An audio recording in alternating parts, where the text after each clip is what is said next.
Have you ever had to say goodbye to someone you love and then start the lonely drive home? The map says the distance is exactly the same as it was yesterday. The roads haven't changed, but your mind plays a trick on you. Every single mile feels heavier, making the commute stretch on much longer than it actually is.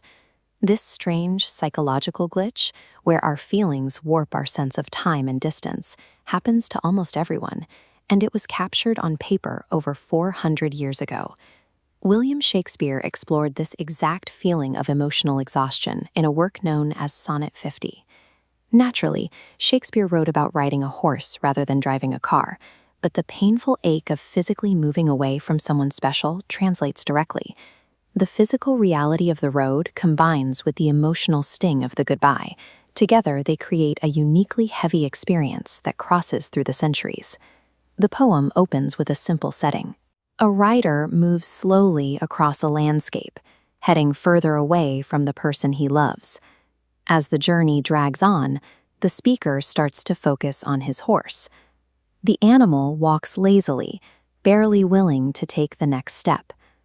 The rider begins to imagine that his horse is actually exhausted by the sadness of the journey. To see what is happening here, look at how we often project our own internal weather onto the world around us. We tend to wrap our environment in a visual aura of our own feelings. If we are heavy with sadness, we start to imagine that everything from our pets to the clouds is feeling it too. When that visual aura spreads and covers a pet or a rain cloud, it mirrors a reaction you might recognize. If we are crying, we assume our dog looks sad. If we feel gloomy, a rainy day feels like it is mourning with us. The horse in the poem cannot actually read human heartbreak. The rider's grief is simply so massive that he creates a silent companion out of his animal, imagining it shares the same burden. By using the horse this way, the poem illustrates how intense internal pain can physically change how we see the outside world. The poem contains almost no external action. There are no arguments, no dramatic events, and no unexpected twists on the road. The only real physical action is tiny. Occasionally, the rider nudges the horse with his spurs, trying to force it to keep moving forward. Instead of making the horse trot faster, that physical jolt only hurts the rider. Every movement reminds him of the emotional wound he carries from saying goodbye.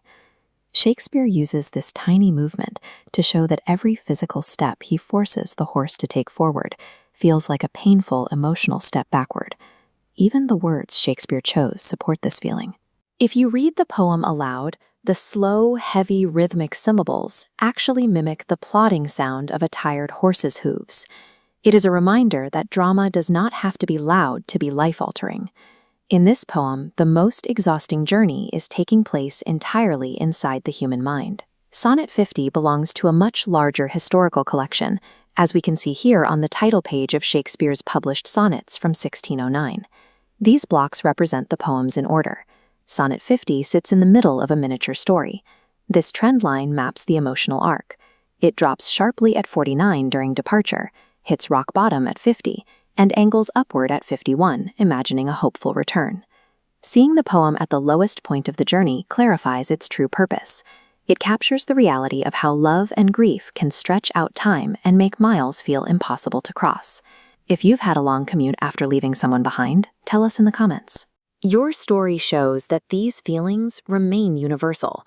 We read these poems centuries later because they accurately reflect our own minds.